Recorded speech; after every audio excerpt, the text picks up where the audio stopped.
Welcome to the 2022 Exemplary Leadership Awards, celebrating exceptional leaders and cross-sector networks in Silicon Valley.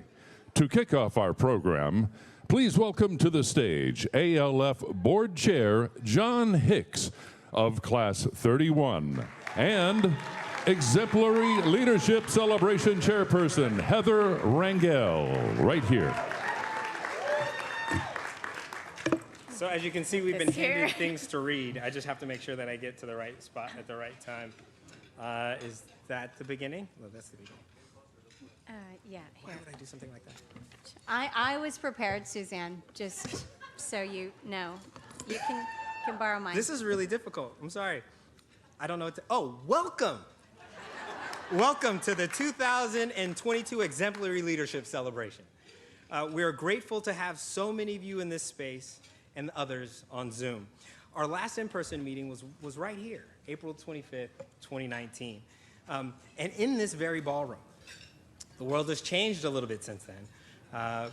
But ALF's work connecting and strengthening leaders from across sectors to address big challenges of our time is more important now than it has ever been.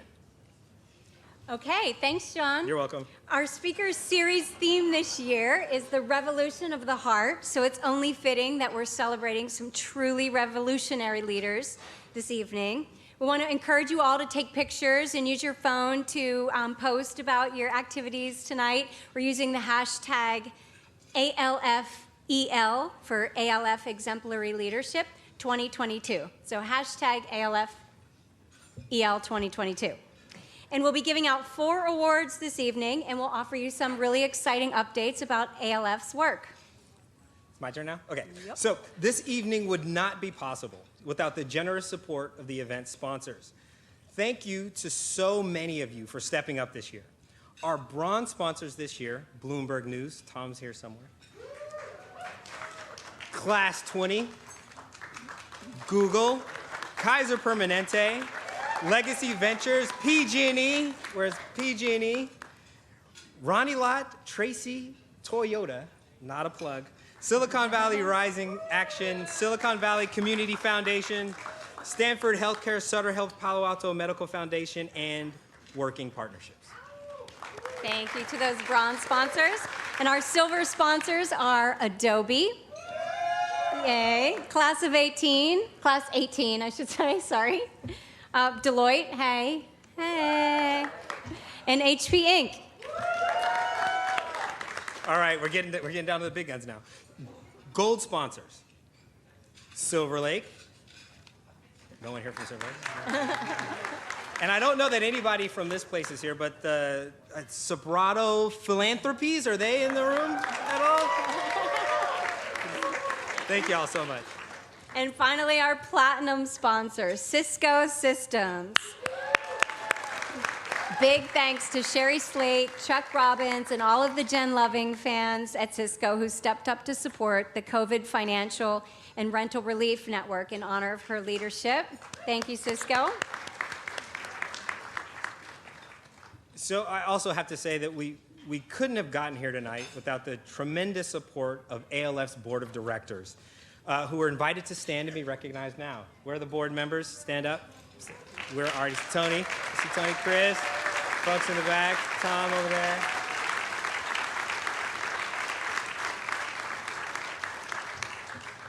We're also so grateful to have the members of ALF's Advisory Council joining us tonight. Can those folks stand up as well? Advisory Council members?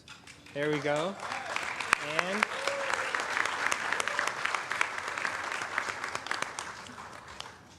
And I'd also like to say, this is a little bit off topic, I genuinely believe we wouldn't be here today without a lot of the people in the room who are walking history for not only this organization, but Silicon Valley. I've had the blessing of talking to a few people today who have enlightened me as to their contributions, not only to people of color in Silicon Valley, but also just the trajectory of justice in this beautiful area. So take the time to meet the people who are here today. You'll be blown away. All right, moving on to the next thing that isn't ad-libbed. Our hope is that tonight you've rekindled some of that in-person ALF magic. And that the stories of the awardees will lift you and inspire you to continue to create positive change here in the Valley. So we're going to begin our festivities tonight with our John W. Gardner Leadership Award. The late John Gardner was instrumental in the creation of ALF Silicon Valley. Gardner was the former Secretary of Health, Education, and Welfare under President Lyndon Johnson. He was the founder of Common Cause and the White House Fellows Program, and he was a founding member of the American Leadership Forum National Board of Trustees. Tonight, we honor 2 ALF senior fellows whose values and work to better our world follow in the great footsteps of Gardner. To present the first John W. Gardner Award this evening, please offer a warm welcome to the stage from Class 18, Deepika Lalwani. Thank you, Heather. Good evening, friends. Do you remember names of people who went to jail and later got awards? Or got awards and then went to jail? First and foremost, Mahatma Gandhi's name comes to my mind. Nelson Mandela, MLK, Rosa Parks, and so many other freedom fighters. Today, we add Chava Salvador Bustamante name to this list.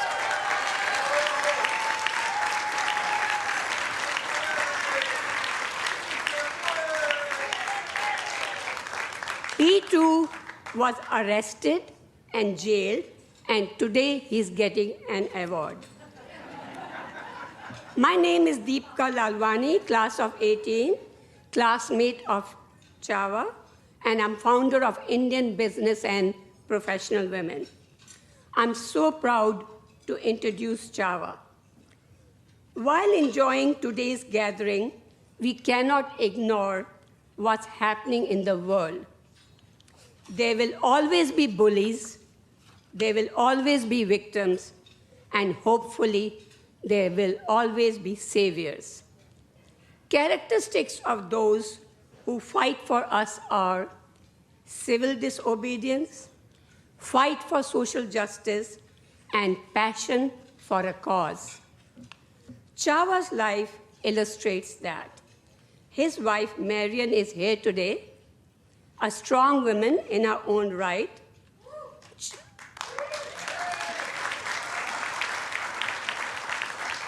Can say the women behind Chava or women in front of Chava.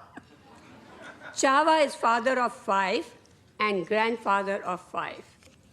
Chava is a union man, a community organizer, a United Farm Worker, a campaign worker, founder of LUNA, Latinos United for New America,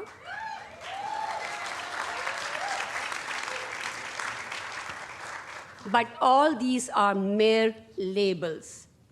People like Chava do not have a career. They have a calling. Chava came to USA at the age of 17. He got arrested at the age of 28. And today, at his secret age, he's getting an award.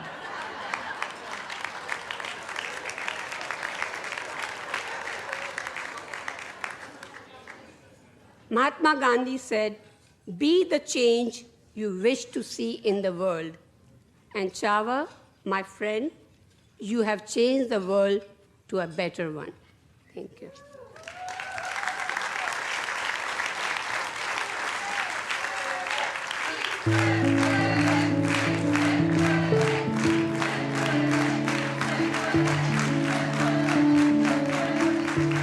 Specifically, the thing that has hit home with me is about Gardner.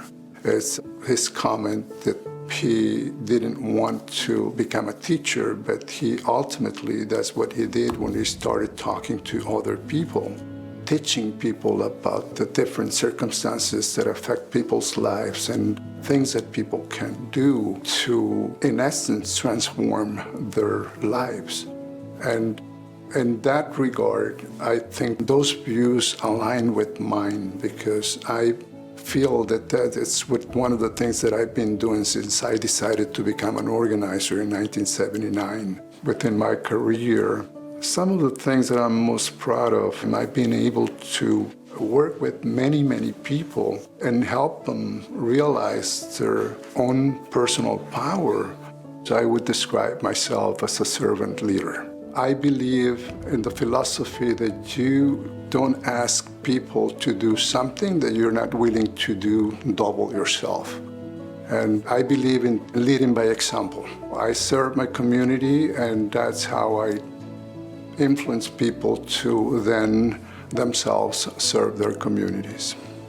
One of the values that have shaped to make me who I am today is the belief in progress of the individuals. When you're able to believe in yourself, regardless of your background, whether you had an education or not, right? But that you realize that you are somebody that has something to offer to the world, then you look around and you see that there are thousands of people like you who have a lot to offer but are not being recognized. So for me, it's very important that all those individuals, those thousands of people, know that they have something to offer and that they have to raise their voices and say, I'm here, look at me, so they can be recognized.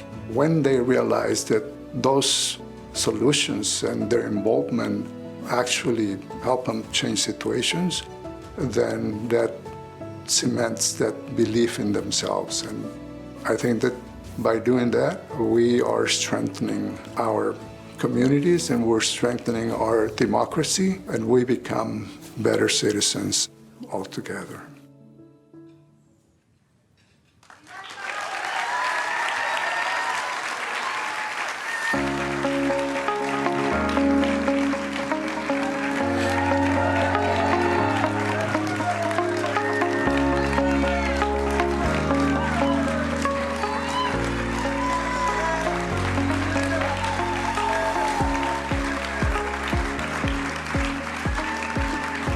Thank you.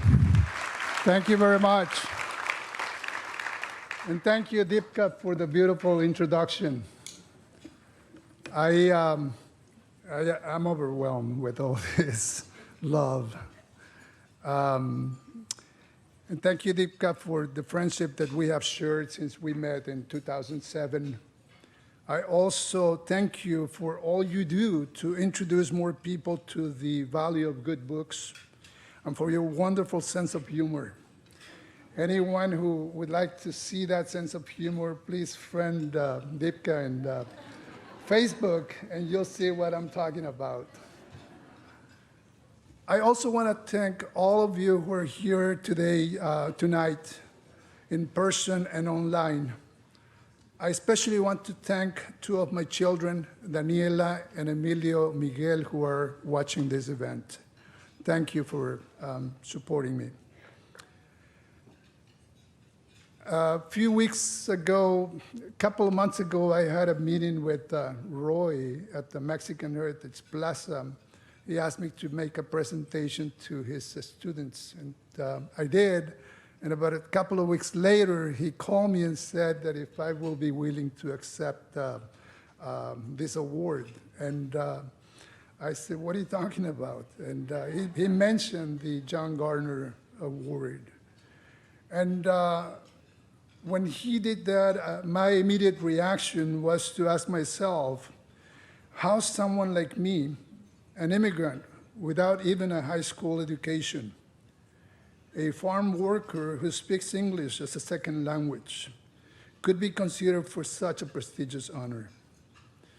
However, after thinking about it for a few days, I came to understand that it is not so much me as an individual who's been honored by ALF. After all, we as leaders are only a means to empower others to better their lives and the lives of their families.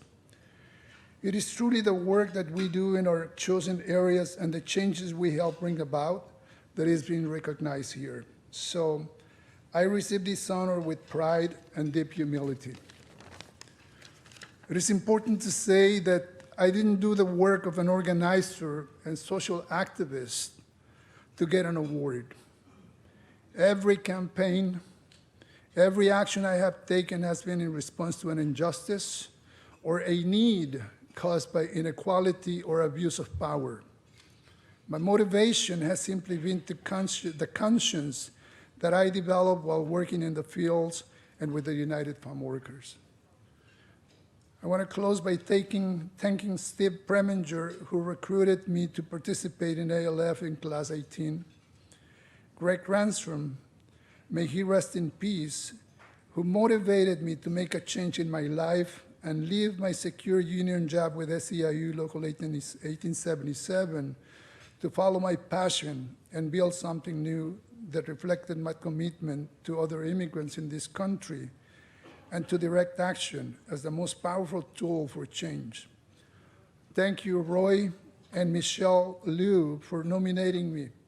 To my compañeros from Luna and my brothers and sisters from local USWW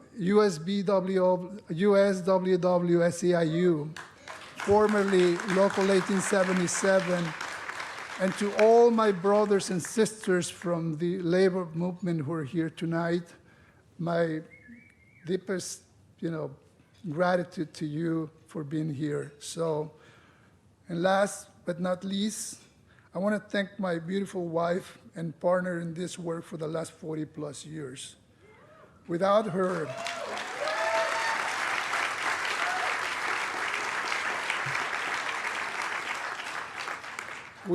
love and support, none of what I've done would have been possible. Thank you, Marian, and thank you, everyone.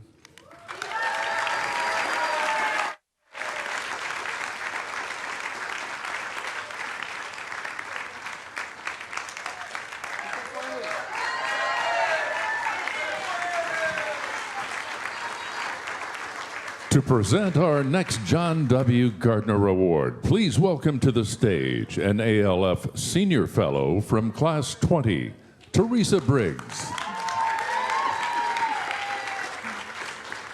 Good evening, everyone. It is my honor and pleasure to introduce my good friend, Barry Williams.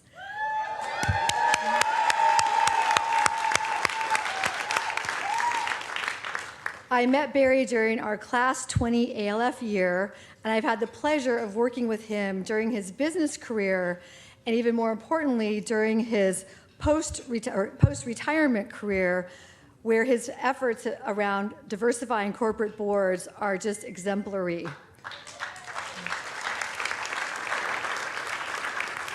I'd like to point out, though, that Barry has failed at retirement in a good way. I use 4 phrases to describe Barry. He's family-oriented above all else, and you'll know that from the number of family members he has here tonight. He's a gifted leader. He's a multifaceted businessman, and he's someone who pays it forward. In order to understand Barry, it's important to know where he came from. Barry was born to an East Coast professional working-class family that valued education, becoming a professional, and participating in your community. He got his drive from his mother, who started as a teacher but became the deputy superintendent of the New York City School District. He honors her each year by sending out a reading list that he and his wife compile called Ilza's Book Picks, which many of us look forward to receiving every year. She managed to read a book a year until her passing. He's motivated by a family who, in 3 generations, went from not graduating from high school to graduating from college, and most graduated from grad school. Barry was selected early on for leadership, primarily through sports, where leadership was correlated with skill level. He was a 2-sport captain in high school, and he was the captain of the basketball team at Harvard. In addition to his leadership in sports, he was the class president and later the president of the Harvard Alumni Association. After graduating, Barry came to the Bay Area for a 2-year work stint, planning to return to New York City. He is slightly behind that schedule. Barry raised his 3 boys in Oakland and now has 3 grandchildren and 1 on the way. His 3 boys, Barry Chandler, Jamie, and Drew, are all here tonight. They're the other 3 very tall men in the audience. Barry and his wife Lolita, who's from class 7 and a very well-known author, love getting their family together, babysitting, reading, and traveling with a strong affinity for the theater in London, where they just were a couple of weeks ago. Barry's professional career included management consulting at McKinsey, finance and investing at Bechtel, and he ran his own investment company. He has served on 16 public company boards, including such local companies as PG&E, where he was the board chairman, Kaiser, Simpson Manufacturing, American President Lines, and LucasArts. And I've personally seen Barry in action in the boardroom, and he has been a real mentor to me, so I appreciate that. Barry's also served on 7 nonprofit boards, where he chaired 3 of them. And while all of this is so impressive, and Barry has accomplished more than many in his career, what impresses me the most is his post-retirement career. Barry has a passion for Black representation on corporate boards. He has built a network of the most important, prominent Black business leaders and corporate board members, and importantly, the next generation of Black executives. On his own time and with his own money, Barry conducted a survey of the board experiences of 50 experienced Black corporate directors. And he leveraged the findings of this survey to promote more Black representation on boards.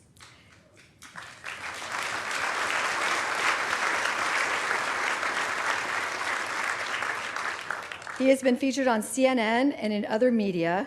He is a founder of the Santa Clara Black Corporate Director Readiness Program. Many of you are here tonight. And he developed and taught a course on Black entrepreneurship at the Haas Business School. ALF was pivotal in Barry's development into a wise servant leader. He has told me numerous times that he wants to be remembered in ALF as the person who helped build the best women's latrine during the wilderness trip. And now, please turn your attention to the video.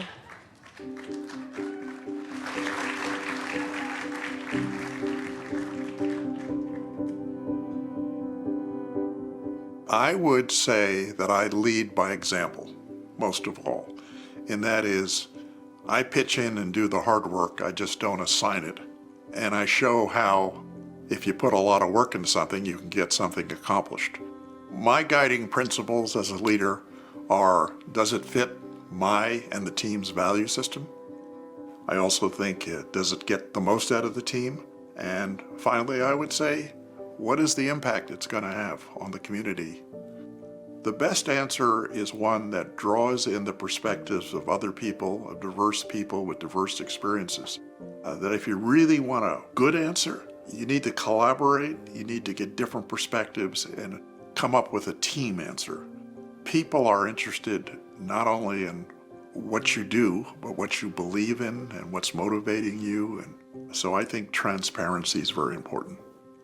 When I think of John Gardner, the first thing I think of is education.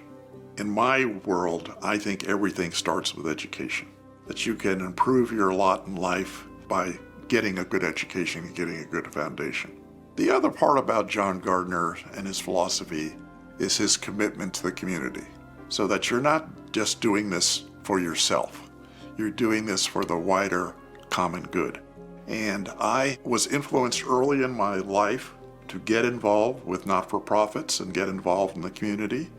And it has been a tenet of my life. And now that I'm retired, I have the luxury of spending as much time and most of my time on that.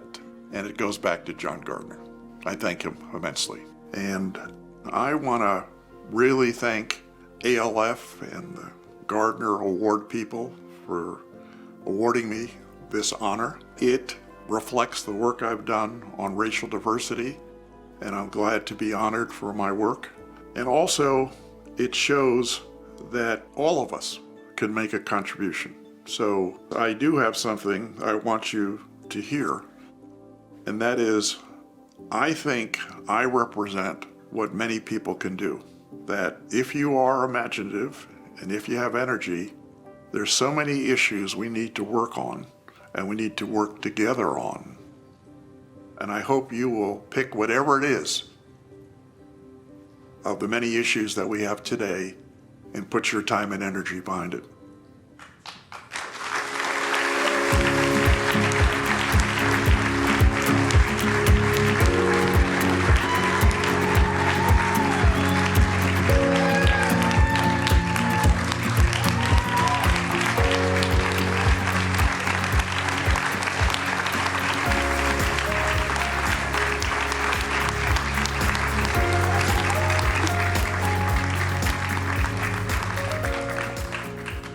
Thank you.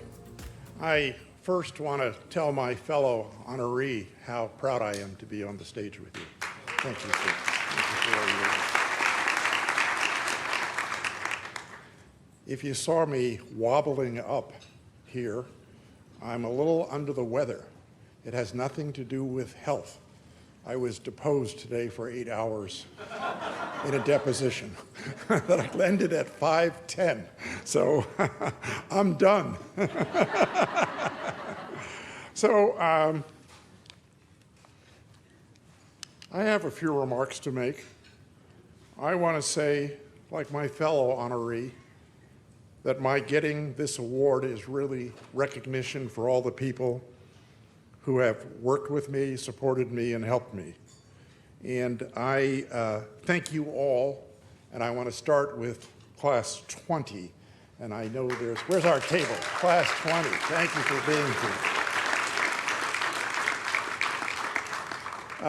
I also have another person to thank, and that is my wife, Lalita Tatami.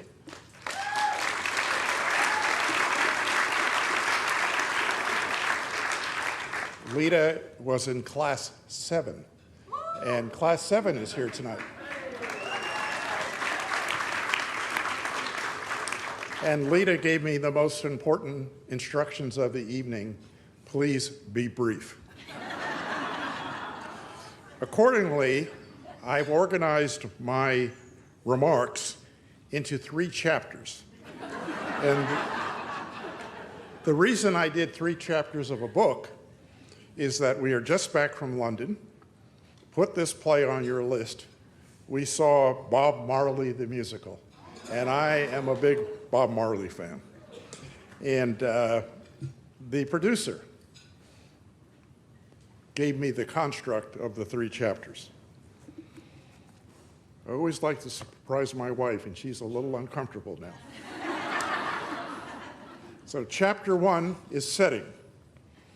And chapter 1 is entitled, "It was the best of times, it was the worst of times." So when invited to join ALF, I had 1, almost fully retired, 2, just moved down the peninsula from the East Bay and had no real Rolodex, and 3, I had a lot of energy, but no real focus, no defined mission. I also had a wife in Class 7 who tries to remind me that Class 7 was and always will be the best. Chapter 2 I called Liftoff. It's called Be Careful What You Ask For. Sorry, Be Careful What You Ask For. I joined ALF for 3 principal reasons: to better understand the issues in the Peninsula community, to better connect with leaders, local leaders, and to learn how to work. My 3rd reason is to learn how to work in environments that I hadn't worked in. I had worked essentially in command and control environments. So I distinctly wanted to learn other styles than traditional dominant male role that I had encountered. In ALF, I was initially bombarded in our early meetings by people, first of all, asking me not to use the plastic water bottles. They hadn't even introduced their damn names. And what's wrong with a plastic water bottle? They said, no, we have to recycle it. Bring your own bottle. Stop using all those bottles. The second thing I encountered is a classmate said to me, could you explain why corporations need profits? I said, I think I'm in the wrong room. And third, I had a classmate who I had to share a name with, Barry Cinnamon, who couldn't be here. And he challenged me to know all the songs of 1960 rock and roll songs, all the words. I was matched with a buddy, with a person who I initially thought that I had nothing in common with and no overlapping interests. Joyce was Asian, a retired professor, I believe, of chemistry, a cancer survivor, and a playwright. I'm sorry Joyce could not be here tonight for health reasons, but she was my real gift from ALF, and I value her friendship. I survived ALF, and I survived the wilderness experience. You're talking to a New York City boy. But I survived not without getting a cold, not without having to lend Leon my shoes for climbing. We had to share shoes. And then having the indignity of having to drop down from Group A to B in the walking groups because I couldn't keep up with Group A. I want to give my many thanks to Greg Ranstrom. As I told you, I was born in New York City, and he's departed, but I think of him all the time. And I particularly think of Greg because Greg handed out these air mattresses, and I got a terrible night's sleep on it. And when Greg asked me about it, and he asked me to go back to my tent to show me, he said, I handed you the mattress, you had to blow it up.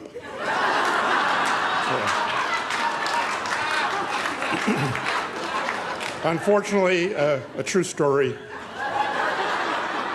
but many thanks to our departed Greg Remsen. My final chapter, my wife is relaxing, is entitled Man Up. Well, I learned a lot and continue to from my ALF experiences. I especially learned how to define priorities and how to support others in leadership roles. And I found my passion in life for the last 4 years, which is my project working full-time in retirement to increase diversity, particularly racial representation, on corporate boards.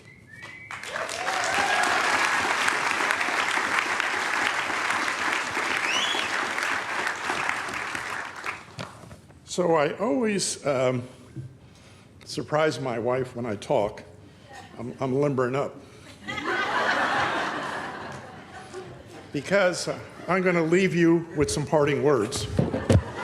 And the parting words are encouragement. They're meant to encourage all of us to continue to do something for our community. And you ever heard me sing? I said, get up for your rights. Get up for the fight. Stand up for your rights. I said, get up for your rights. Love you all.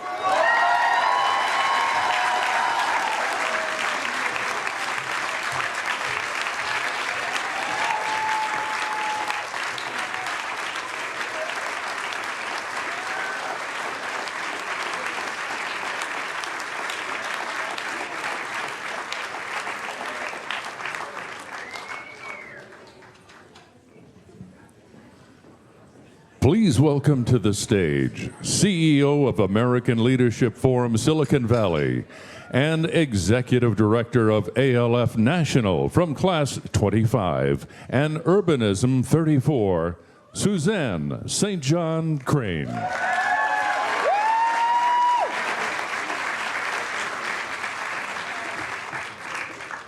Well, you invite people to a party in this town and they show up. Look at this room, everybody. Wow. Wow. It's just so incredible to see you all tonight. God, I want to get up and sing, Barry, but I won't. But get up for your rights. Lord, get up, stand up. Don't you give up a fight. I'm a blues singer, you didn't know that, but anyway. Preach. All right. Tony. Oh my goodness, guys, it's been a couple years, hasn't it? It's been a couple years. Welcome, welcome to our Exemplary Leadership Celebration. I'm so inspired by what I've just watched and heard. And I want to welcome the folks from various networks, Friends of ALF, that are here tonight crashing our family reunion. We're happy to have you here. So happy to have you here. I want to thank Heather Rangel, again, Vice Chair of our board and champion for this event here tonight. Our fabulous volunteers, AKA the ALF staff spouses. Dave, don't get too comfortable. You're on the cleanup crew. Love you, honey. And as well, our staff, the incredible ALF staff. You guys got us here today. Thank you so much. So much. So I just want to say a few words because, as some of you know, I start a sabbatical in 21 hours, but who's counting? So I will be checking out for about 9 weeks, but I've got some important things to share with you all that I hope will leave you inspired about the work of ALF and the people in it. So last month, Class 41 graduated, becoming the newest, yes. We got to the finish line, friends, becoming the newest senior fellows in our network. Class 41, where are you? I know we have a few folks here. Please feel free to stand there. And they had a phrase in the wilderness, and they said, leave no one behind. They are the first class, since I can remember, that got everyone up to the summit, to the peak. I also want to call out Class 39, our COVID class. Stand up. Come on now. Come on, Tony. Let's go. Let's go. That had an extended 21-month fellow experience, which, as one of the fellows reminded me, is equal to the gestation period of an elephant, which I'm just going to leave that there. And they absolutely crushed the class giving campaign. This class raised $50,000 with 100% participation in our class giving campaign, earning themselves a retreat at 1440 Multiversity. Now, these fellows, for those of us that are not part of the ALF network yet, here in the room, they started the year, most of them as strangers, right? We barely know each other. And they recorded a 65 combined collaborations for good over the last couple of years, creating positive impacts in the area of affordable housing, DEI, supporting elected leaders of color, the arts, corporate social responsibility, sustainability, youth mentorship, youth mental health, and capital campaigns for public benefit spaces, to name a few, okay? Breaking down silos between the sectors, building relationships with key leaders that may not have known each other before, and creating a space for productive tension so better ideas and people can emerge. That, my friends, is the secret sauce of ALF.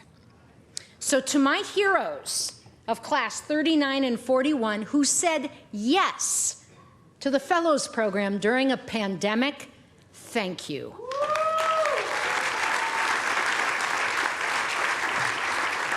Because we are all better for it.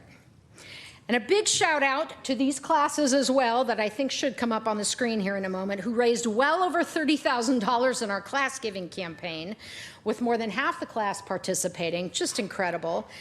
And they also, this year, we launched the Phil Hammer Memorial Fund, so some of you contributed through that, launched by Harry Saul and John Flaherty, who both were Phil's classmates and helped introduce us to our precious Gold Lake so many years ago. That's how we started going to Gold Lake. Thank you so much for your contributions, classes, to that. And if you have downloaded Weaver Senior Fellows, you would know that we are doing a retreat at Gold Lake at the end of August. And you can sign up for that. So where did these dollars go? What happened as a result? Let me tell you. In the last 12 months, we've held 220 senior fellow convenings, dialogues, power circles, reunions.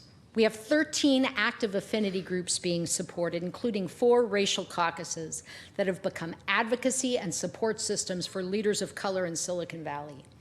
$83,000 in Fellows Program scholarships. 3 wilderness retreats. 3. A stellar speaker series with the likes of author Heather McGhee and Ford Foundation CEO Darren Walker. Podcasts, newsletters, coaching, power circles. This is what you all made possible this year, 12 months. Thank you. Thank you for being the fuel that really feeds this network and the network impact. And in addition, on February 4th, with the support of the ALF Silicon Valley Board, I took on the interim role of ALF National Executive Director so that together we can meet the moment in our country that is crying out for better leadership, dialogue across difference, and acts of extraordinary courage.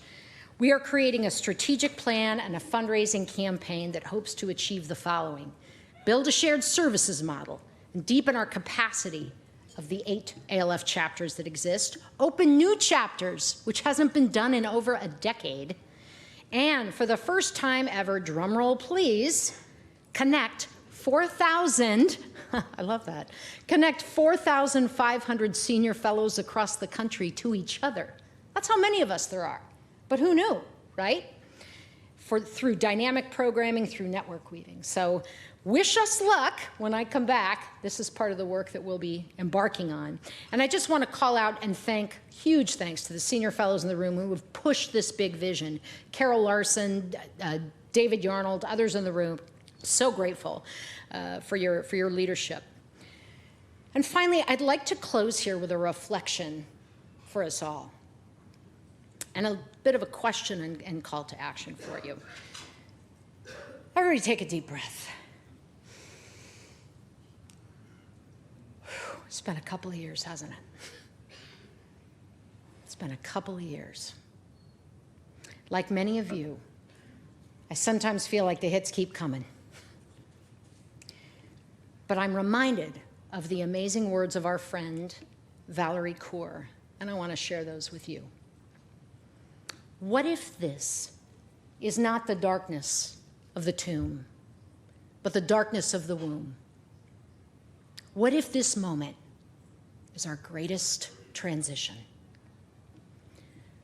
We have choice, friends, to breathe and push through these moments, to look up from our P&L sheets and our social media feeds and choose to listen, and to labor into something extraordinary, co-creating an equitable and beloved community. Are we thinking too small for what this moment calls for right now? Revolutionary understanding, empathy, and collaboration. So my question for you this evening is, what's your ripple effect going to be? What is your ripple effect going to be? How will you use your sphere of influence this year to be revolutionary in your words and your actions? Imagine what is possible, friends, when we let our head and our hands be influenced by our hearts. And with that, speaking of incredible and enduring ripple effects, it's my absolute pleasure to invite up to the stage this evening for a very special network announcement. ALF board member and chair of ALF's Network Engagement Committee, Lee Ott of Class 35, and a guy you might not recognize, but he could claim to be a member of pretty much every ALF class, wilderness guru and my running coach, Todd Vogel.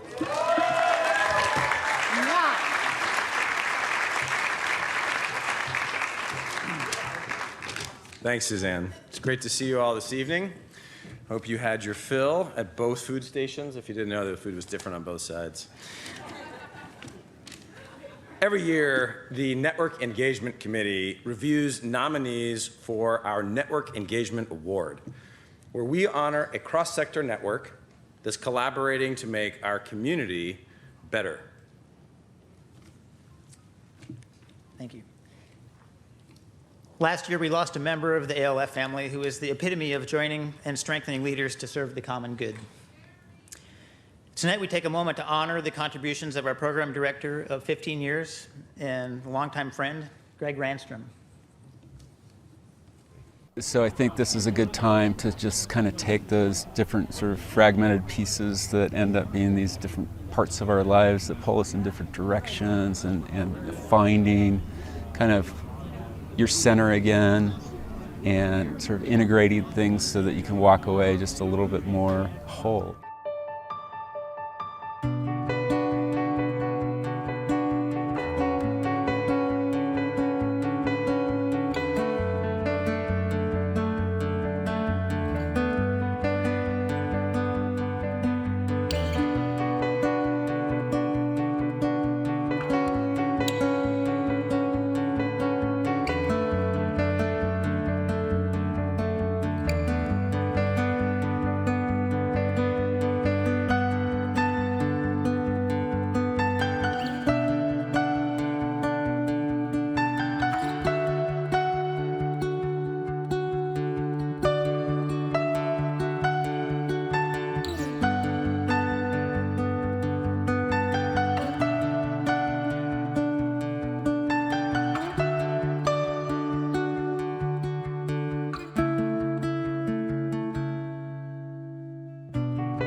Life is short, but you can make an incredible difference. And Greg did in my life. Can you raise your hand if he made a difference in yours? He touched a lot of ALF.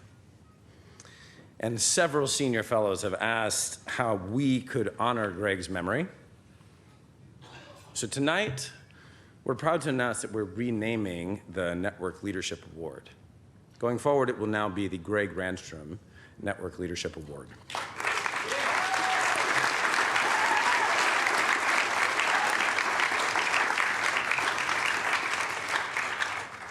So that we can honor Greg's incredible legacy of joining, connecting, and strengthening leaders to serve the common good.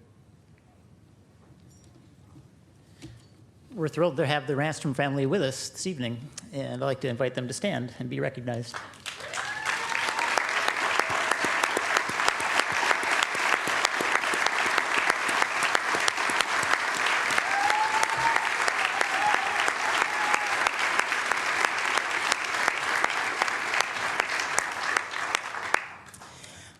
On behalf of all of those that love and cherish Greg and were influenced by his leadership, we'll be giving this sculpture to the Ranstrom family to commemorate the award in Greg's name.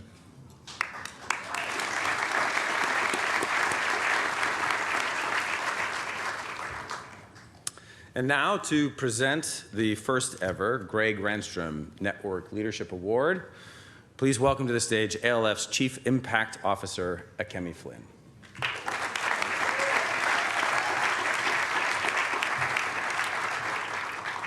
Thank you so much to the Ranstrom family for being here with us, with Greg and all of us. So this year, as we launch the Greg Ranstrom Network Leadership Awards, we selected honorees who provided critical, pivotal leadership during the COVID crises.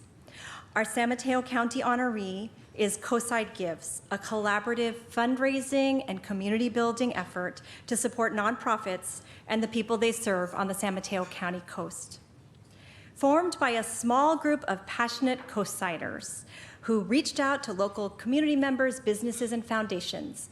Coastside Gives had incredible growth in 2020 and 2021 in response to the surging needs and the growing inequities of COVID. This collaborative effort includes senior fellows like Rita Mencera, the ED of Puente, Jane Batty, owner of Miramar Farms, Susan Ford Dorsey, president of the Sand Hill Foundation, Erica Wood, Gina Dalma, and Nicole Taylor, former or currently with the Silicon Valley Community Foundation. So let's watch the video and learn more.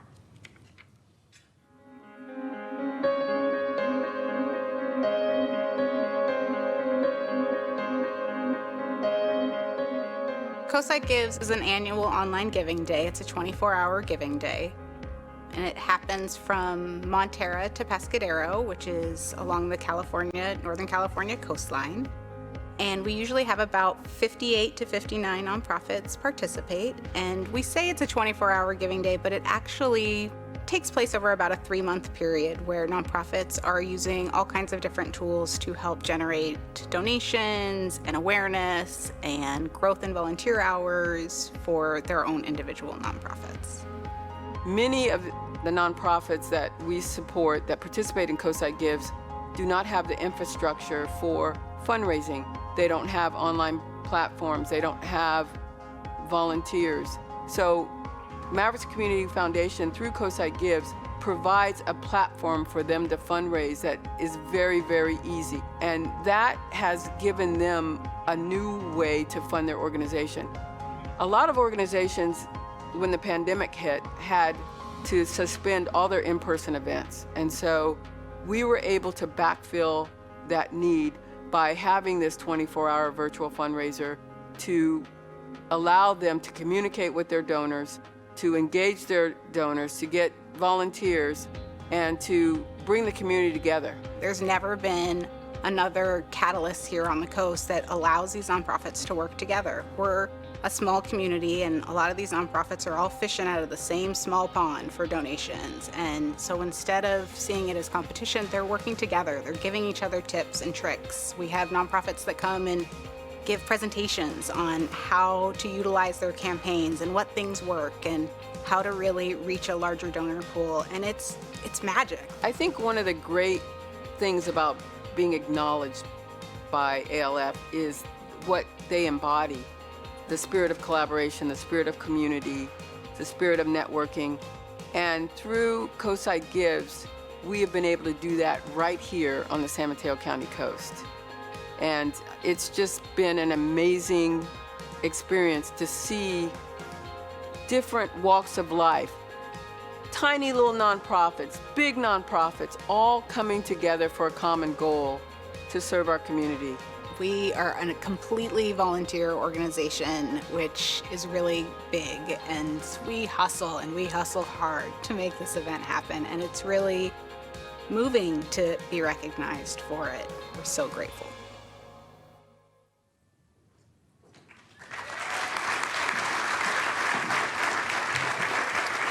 So, come on. Let's welcome Kelly Hoffman-Davis and Mary Oldham, President and Vice President of the Mavericks Community Foundation, for the first Greg Ranstrom Network Leadership Award. Thank you so much. We are incredibly humbled and grateful to be recognized in front of this amazing organization with these extraordinary individuals. It's a magic thing that happens here on the coast, and we are hoping that we're building a platform that other communities can replicate for their own communities, and these other smaller nonprofits can learn these tools about learning how to network online. And it's not just about having an auction and serving food, but learning how to network together and learning the tools that are out there in collaboration together. In full honesty, we don't have a speech prepared. We didn't know we were supposed to have a speech prepared.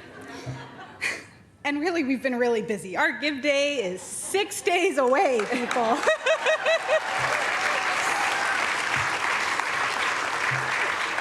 I urge urge you to mark your calendar for May 5th, as it is our upcoming Giving Day. And I also urge you to take your phone out of your pocket, because I know every single one of you has a phone in your pocket right now, and look up coastsidegives.org and discover the 59 nonprofits that are participating this year, and make a $10 donation. A $10 donation makes a huge impact. I mean, more is great too, but a $10 donation makes a huge impact to these nonprofits. And we encourage you to share in the magic of Coastside Gives.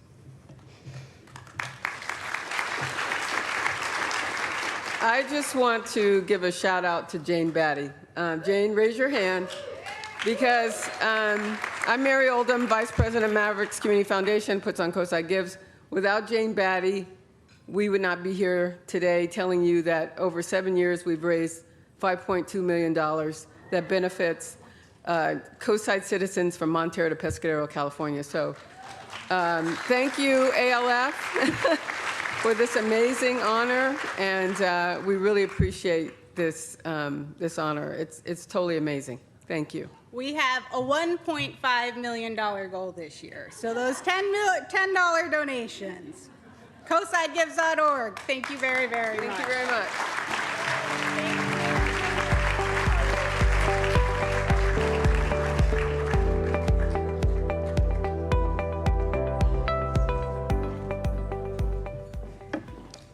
Okay.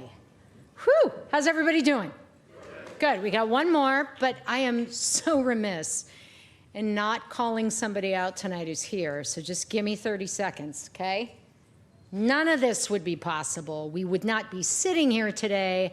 I would not be before you if this lady didn't say yes 30 years ago. Ann DeBusk, our founder, is here. Ann, please stand up and be recognized.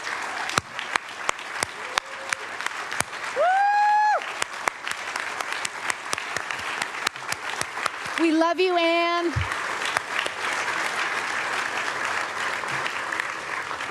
She and I agree, we have like the coolest job in the world, right?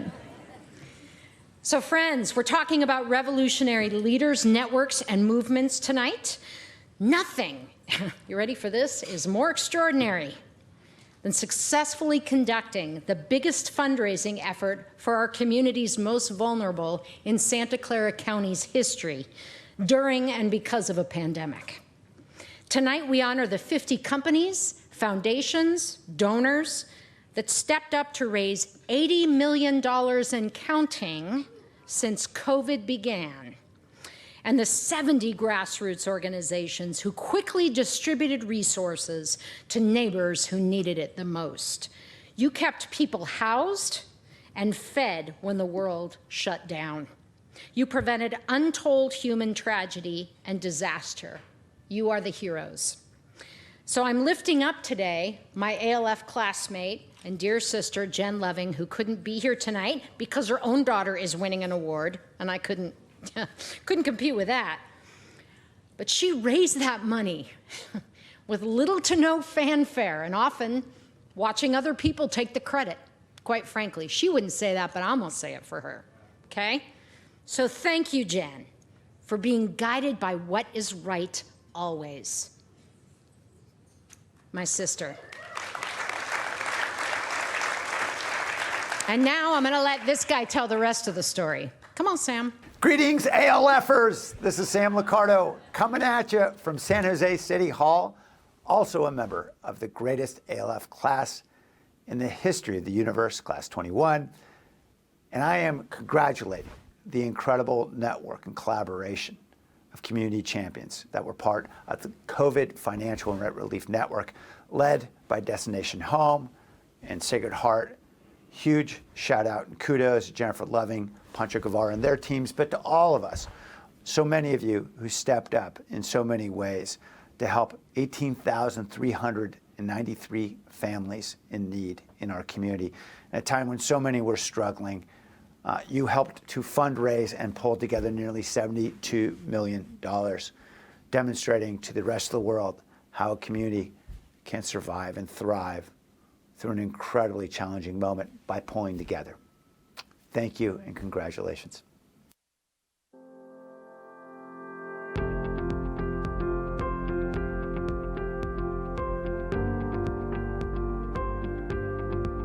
I'm so excited to have the opportunity to celebrate the Santa Clara County COVID Financial and Rental Relief Network as exemplary leaders. Let me take you back a couple of years. The COVID-19 crisis hit nonprofits at the peak of the spring fundraising season, and organizations were forced to cancel their fundraising events for the year, instantly losing their main source of revenue to sustain their operations. At the same time, the demand for services became unprecedented. Families without a safety net were losing their only source of income, and the virus was taking a disparate toll on their health. We needed to get out more funding and getting it out quickly and to the families that needed it most. That meant funding neighborhood grassroots organizations that could reach households and that could reach them fast. The trusted messengers. That last mile was so fundamental. There was no question whether or not Sacred Heart was going to take a leadership role in collaborating with different partner organizations across sectors and bringing leaders together to figure out how we were going to better serve our communities.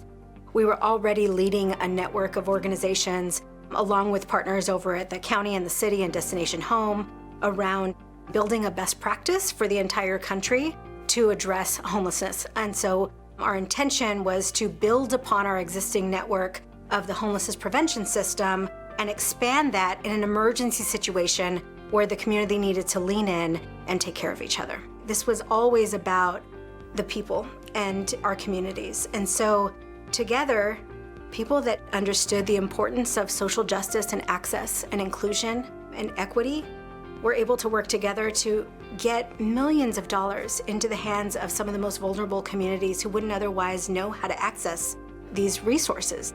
We get into this line of work because we care about our communities. And so I'll say on behalf of the COVID Network that I feel a tremendous amount of humility and gratitude for the opportunity to recognize the people that have been on the front lines doing this work every day, despite this crazy circumstance that not only our world, but our local communities have had to experience over the last couple of years.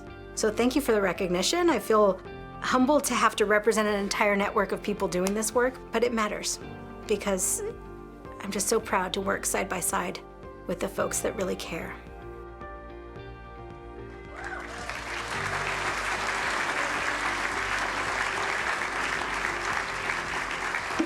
Please welcome to the stage Chad Bojorquez, Poncho Guevara, and Gina Dama to accept the award.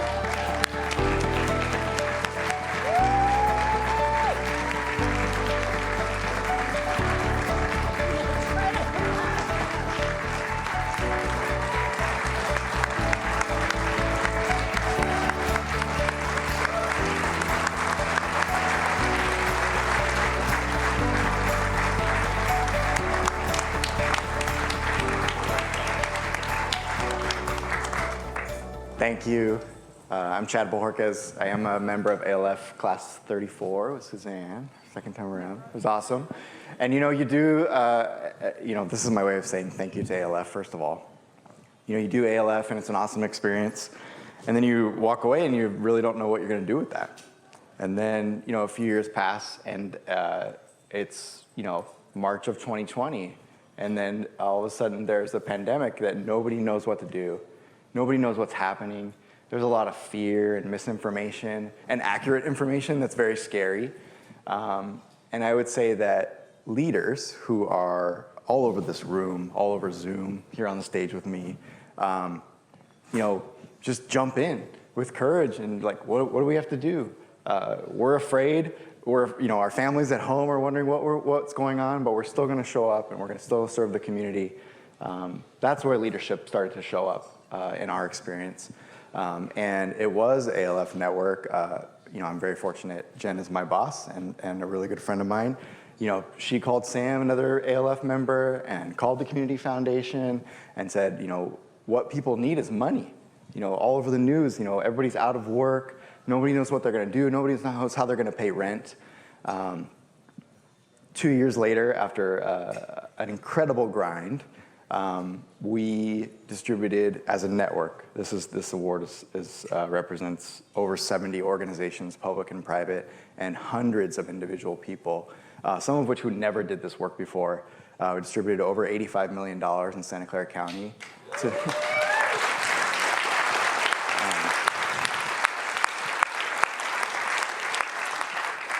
To nearly 20,000 households. And it changed the way that we do our work. It changed the way that we work with nonprofits to get to the people that we want to serve. It changed how forthright we can be about serving the most vulnerable people of color who were the most impacted by COVID and every other crisis in our community. And it changed the way that we feel about what people need, which is like, give them money and get out of the way.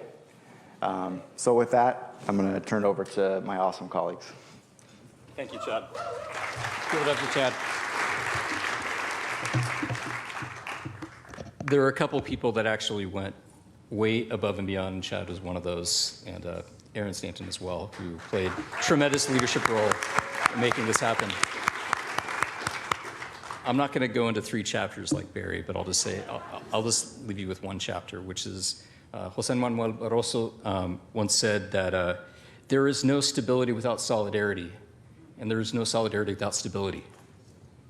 And that level of solidarity is what we saw in a really powerful way emerge through this crisis when families were getting devastated and organizations saw their members, their community members, the families that they work with, that they served, that they taught, that they organized, that they were there for them. And they saw the struggle on their faces and they said, how do we get help to them? How do we make sure that they have stability and they have a fighting chance? They were already struggling under the weight of the economic inequality in this valley and barely hanging on. And this moment was terrorizing, an existential threat to their quality of life, but also their very anchor in this community. They have been fighting for this community and be able to raise their families here and contribute to this economy, and it felt like the world was turning their back on them. And we reached out to not only different organizations saying, it's just the same organizations couldn't do this. The same network of folks that have been stepping up to do this work couldn't make that happen. And we said, we need more. We need more help. We need more bodies. We need organizations to step to the plate. And we need to first listen to the people that needed the help and ask them how they wanted it and who they wanted it from and what the criteria should be and how we should deliver it. And they said, we want to make sure it gets out to everyone, to spread out that wealth, to make sure that people are able to get it, and for us to be able to do so together. And we want to be those messengers, and we trust you. And it's organizations like Luna that have done, and I single them out not just because of you, Chava, but because this is not what Luna does every day, is provide hundreds of thousands of dollars of relief to families. But they said, this is a time and a moment where we need to change. We need to be in solidarity with our members, with our community members, and step up and do something different. Listen to them, center them, and fight for them. And that fight continues, not just in terms of getting the other side of this pandemic, but the fight that continues to create stability and solidarity for all of them. So thank you to the ALF Network. Thank you to the 73 partner organizations that sacrifice so much of themselves. And thank you to all of you for being part of the struggle as well.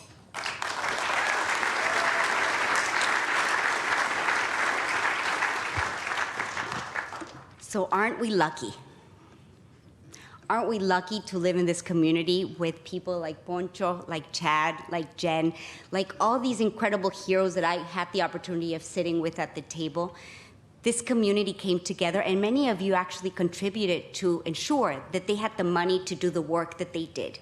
I feel so lucky to be here with you, but I feel so lucky to be in this community that really came out in love, in solidarity, to ensure that even those that do not speak English, that are undocumented, were able to have the wherewithal to survive this crisis. And so thank you all for honoring these amazing individuals, all of them that are sitting at the table.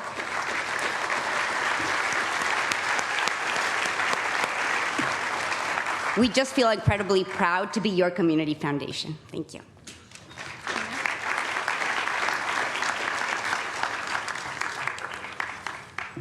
Well, how do you top that? What a night. What a night. Friends, our event is coming to a close here, but I have a couple of reminders for you. Senior fellows, have you looked for your coffee card? Remember the coffee card? It's in your lanyard, and on the back of it is the name and contact information for somebody we want you to go to coffee with. Yeah, it's a Pete's coffee card.